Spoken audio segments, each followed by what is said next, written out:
Haleluya, haleluya, haleluya. Salam saudaraku, Ratapan 3 ayat 22 sampai 23. Sebab kebaikan Bapa Yahweh itu tidak pernah berhenti. Rahmat Bapa Yahweh itu tidak pernah berkesudahan, selalu baru setiap pagi saudaraku.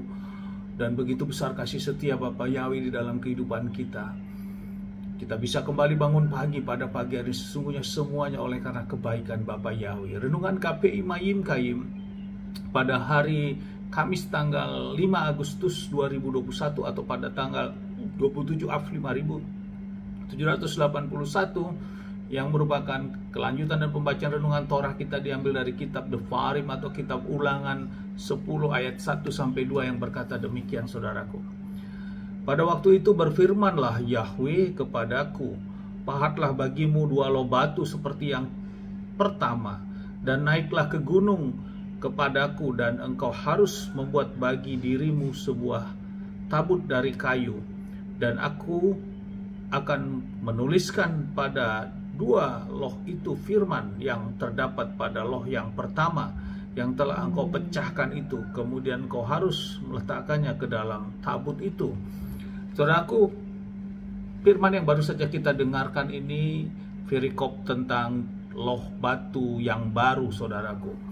Di dalam kitab Ulangan 10 ini, Mose kembali mencatat saudaraku peristiwa yang dia alami, di mana saat Mose turun dari Gunung Sinai atau Gunung Hor untuk membawa 2 loh batu yang sudah Bapa Yahweh buat saudaraku, untuk diberikan kepada bangsa Israel yang pada waktu itu berada di bawah kaki gunung saudaraku. Dan saat Mose turun dan melihat bangsa Israel di bawah melakukan penyembahan kepada patung tuangan lembu emas saudaraku, betapa marahnya Mose saudaraku, dan melemparkan 2 loh batu itu kepada patung tersebut, dan akhirnya 2 loh batu yang tertulis isi di dalamnya 10 perintah Bapa Yahweh atau aksara Debarot ini hancur saudaraku.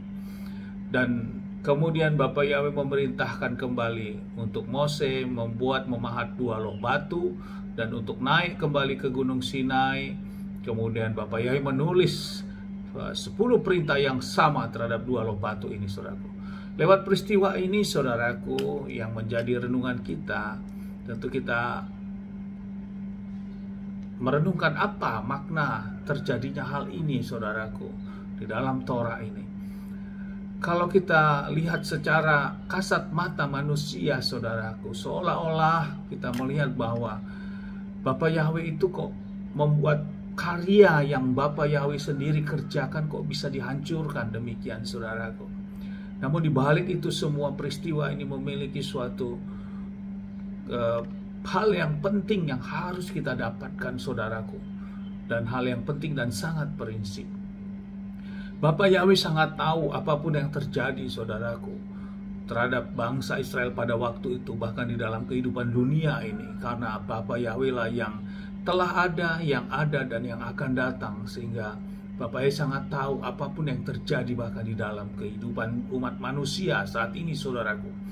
Dan pada waktu itu, mengapa hal ini diizinkan terjadi? Ini yang menjadi renungan bagi kita saudaraku. Saudaraku, kita dapat melihat tentang isi dari 10 perintah Elohim Yahweh yang memiliki aturan-aturan hukum, 10 hukum ini saudaraku, yang langsung ditulis oleh jari Bapa Yahweh. Setan tidak suka saudaraku, sehingga Mose yang membawa untuk disampaikan kepada bangsa Israel pada waktu itu, dan juga tentunya kepada umat manusia bahkan kita saat ini saudaraku, tidak menghendaki agar 10 perintah Elohim ini tersampaikan oleh manusia saudaraku. Ada kuasa setan yang berupaya untuk menggagalkan karya hukum 10 hukum ini saudaraku.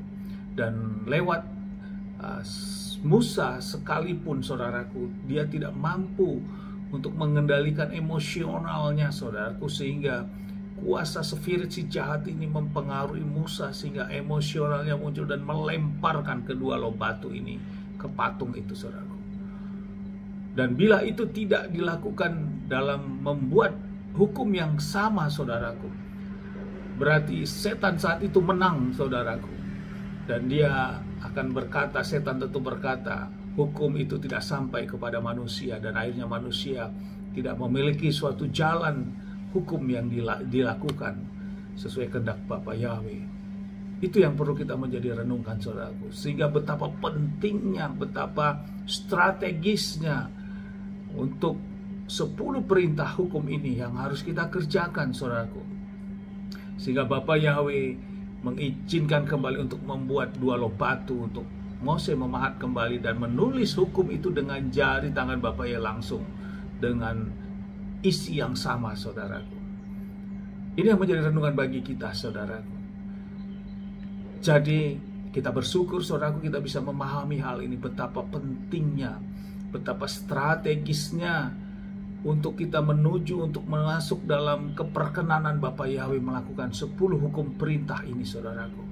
Karena ini adalah karya perintah Bapa Yahweh, dan untuk bisa sampai ke manusia, setan berupaya untuk menghancurkannya, saudaraku.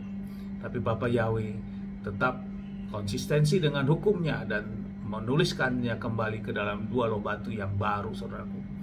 Ini yang menjadi renungan bagi kita. Sehingga siapa manusia yang mampu merubah hukum-hukum Yahweh itu, saudaraku, terutama tentang perubahan hukum Sabat, saudaraku. Bila ada yang merubah tentang hukum Sabat, berarti di baliknya itu sudah jelas adalah spirit si setan, saudaraku. Sama seperti halnya saat kedua loh batu ini akan diberikan kepada bangsa Israel pada waktu itu. Ada upaya spirit setan yang akan menggagalkannya, sehingga terpecahkan sampai pecah, dan akhirnya membuat 2 loh batu yang baru. Mari, saudaraku, kita sama-sama berjuang melakukan 10 hukum yang memang sudah Bapa Yahweh perintahkan untuk kita masuk di dalam keperkenanan Bapa Yahweh. Amin, haleluya, sukses besar bagi kita semua.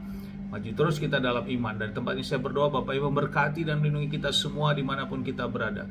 Bapa Yahweh menyinari wajahnya kepada kita, memberikan kita kasih karunia. Bapa Yahweh menghadapkan wajahnya kepada kita, memberikan kita damai sejahtera. Apapun yang kita kerjakan, apapun yang kita lakukan sepanjang hari ini, semuanya menjadi berhasil, dan kita orang-orang yang percaya kepada Bapa Yahweh di dalam Adonai Yeshua HaMashiach dan mau melakukan hukum-hukum dan perintah ketetapannya, kita tidak dipermalukan dan hidup kita diberkati. Karena itulah janji firman. Amin.